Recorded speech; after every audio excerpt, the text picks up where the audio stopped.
வணக்கம் நண்பர்கள். எதிர்க்கட்சி தலைவர் எடப்பாடி பழனிசாமி அவர்கள் ஒரே நாளில் திராவிட முன்னேற்ற கழகத்தினுடைய ஆட்சியில் பெண்களுக்கு எதிராக 15 பாலியல் குற்றங்கள் நடந்திருக்குன்னு குற்றச்சாட்டிருக்கிறாரு. அதை பற்றி சுருக்கமாக பார்க்கலாம். ஒட்டுமொத்த இந்தியாவுமே குற்றவாளிகளுடைய சொர்க்கபூமி அப்படிங்கிறத எந்த விதமான மாற்று கருத்து இருக்க முடியாது. 2 நாட்களுக்கு முன்பு பேசிய எதிர்க்கட்சி தலைவர் எடப்பாடி பழனிசாமி அவர்கள் தற்பொழுது நடக்கின்ற திராவிட முன்னேற்ற கழகத்தினுடைய ஆட்சியில் ஒரே நாளில் பெண்களுக்கு எதிராக 15 பாலியல் அத்துமீறல்கள் நடந்திருக்கிறது. அதற்கு காரணம் ஆளும் திராவிட முன்னேற்ற கழகத்தினுடைய ஆட்சி தான் அப்படின்னு சொல்லிட்டு கடுமையாக கண்டனம் தெரிவிச்சிருக்கிறாரு. அதில் நமக்கு உடன்பாடு கிடையாது. நிச்சயமாக அண்ணா திராவிட முன்னேற்ற கழகத்தினுடைய ஆட்சியாக இருந்தாலும் இதை போன்ற பாலியல் அத்துமீறல்கள் தொடர்ந்து கொண்டு தான் இருக்கும் அப்படின்னு எடுத்துக்கொள்ளலாம்.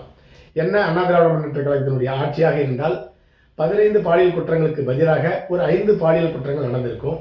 ஏனென்றால் அண்ணா திராவிட முன்னேற்ற கழகத்தினுடைய ஆட்சியில் சட்டம் ஒழுங்கு சரியாக பராமரிக்கப்படும். அதனால் பாலியல் குற்றங்கள் மற்ற குற்றங்களும் கொஞ்சம் குறைந்திருக்கும். திராவிட முன்னேற்ற கழகத்தினுடைய ஆட்சி என்பதால் அந்த கட்சிக்காரங்க அத்துமீறி செயல்படுறாங்க. அடுத்தது காவல்துறை, திராவிட முன்னேற்ற கழகத்தினுடைய ஆட்சியாளர்கள் கட்டுப்பாடு இல்லாததான் இதற்கு காரணம். அடுத்ததாக இந்திய அரசியலமைப்பு சட்டம். இப்படிப்பட்ட வழக்குகளை எவ்வளவு நாளில் காவல்துறையால் விசாரிக்கப்பட்டு எவ்வளவு நாளில் நீதிமன்றத்தாலும் விசாரிக்கப்பட்டு குற்றவாளிகளுக்கு தண்டனை தரணும்னு ஒரு தெளிவான வரைமுறை இந்திய அரசியலமைப்பு சட்டத்தில் இல்லாது இப்படிப்பட்ட குற்றங்கள் தொடர்ந்து நடப்பதற்கு காரணம். ஒரு வழக்கு, இப்படிப்பட்ட வழக்கு 10 வருஷம், 15 வருஷம், 20 வருஷம் நீதிமன்றத்தால் நீடித்துக் கொண்டே இழுத்தடிப்பு கொண்டே இருக்கிறது. உடனடியாக கைது செய்யப்படும் இந்த குற்றவாளிகள் ஒரு 15 நாளில் வழக்கறிஞர் அவர்களுக்கும் நீதிபதி அவர்களுக்கும் பணத்தை கொடுத்துட்டு வெளியே வந்துடுறாங்க. வெளியே வந்த உடனே அடுத்த குற்றத்துக்கு தயாராகிறாங்க. அதுவும் அரசியல் பின்புலமும் பண பின்புலமும் இருந்தால் போதும். இப்படிப்பட்ட வழக்குகள் 10 வருஷம்லாம் நீதிமன்றத்தில் நடத்தப்படாது. விரைவாக நடத்தப்பட்டு குற்றவாளிகள் விடுதலை செய்வார்கள். தீர்ப்பில் என்ன சொல்லுவாங்கன்னு கேட்டிங்கன்னா, குற்றம் நிரூபிக்கப்படாததால் இந்த வழக்கிலிருந்து அவர் விடுதலை செய்யப்படுகிறார் அப்படின்னு சொல்லுவாங்க. அதற்கு உதாரணம் தான் 2 வருடங்களுக்கு முன்பாக திராவிட முன்னேற்ற கழகத்தை சேர்ந்த எம்எல்ஏ வீட்டில் பணிபுரிகிற 12 வயது சிறுமி கற்பழித்து கொலை செய்யப்படுகிறார். இந்த வழக்கு சென்னை உயர்நீதிமன்றத்தில் 10 வருஷமாக நடந்து இறுதியாக தண்டனை தீர்ப்பு வழங்கப்படுகிறது. குற்றம் நிரூபிக்கப்படாதனால் அந்த எம்எல்ஏ விடுவிக்கப்பட்டார் அப்படின்னு சொல்லிட்டு விடுதலை பண்ணிட்டாங்க. அதை போலவே அந்த விடுதலையான அதே நாளில் நியூஸில் இன்னொரு செய்தி வருது. அண்ணா திராவிட முன்னேற்ற கழகத்தினுடைய வீட்டில் பணிபுரிகிற 12 வயது சிறுமி கற்பழிக்கப்படுகிறார். திராவிட முன்னேற்ற கழக எம்எல்ஏ கற்பழித்து கொலை பண்ணிடுறாரு.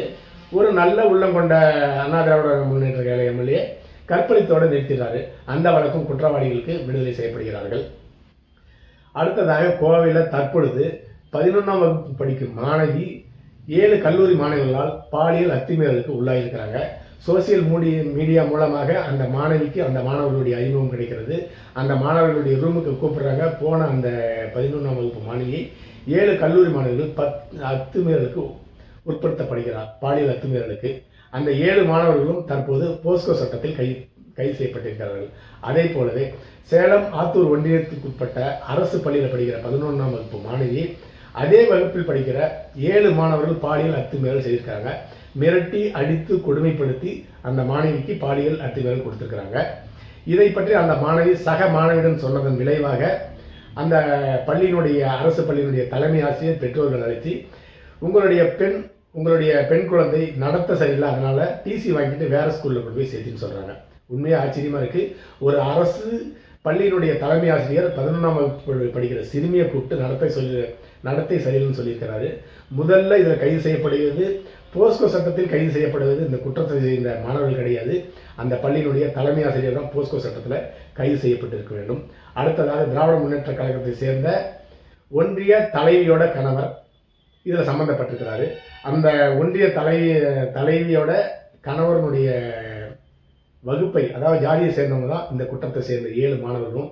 அதனால் அந்த மாணவர்களுடைய குடும்பத்திலிருந்து பணத்தை வாங்கி தரோம் அப்படின்னு சொல்லிட்டு அந்த பாதிக்கப்பட்ட பெண் குழந்தையோட குடும்பத்திற்கு பணம் வாங்கி தரோம், அமைதியாக இருக்கும்படி வற்புறுத்தியிருக்கிறார்.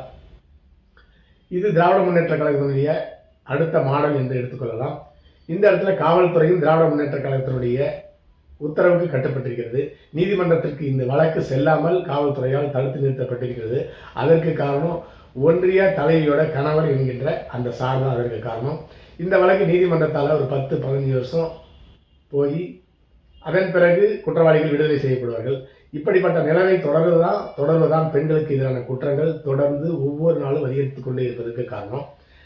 அடுத்ததாக அதிமுக்கியமான காரணம் திராவிட முன்னேற்ற கழகத்தினுடைய ஆட்சியோ இல்லை அண்ணா திராவிட முன்னேற்ற கழகத்தினுடைய ஆட்சியோ இல்லை ஆட்சியாளரின் கீழ் பணிபுரிகின்ற காவல்துறையே கிடையாதுங்க. இப்படிப்பட்ட குற்றங்கள் 15 வருஷம் 20 வருஷம் இழுத்தடிக்கப்படுவதுதான் அதற்கு காரணம். அடுத்தது இப்படிப்பட்ட குற்றவாளிகளை விடுதலை செய்யும் நீதிபதிகளை ஏன் விடுதலை செய்தீர்கள் என்று கேள்வி கேட்க யாருக்கும் அதிகாரம் இல்லை தான் இப்படிப்பட்ட குற்றங்கள் தொடர்ந்து நடப்பதற்கு காரணம். அடுத்த பதிவில் சந்திக்கலாம். நன்றி.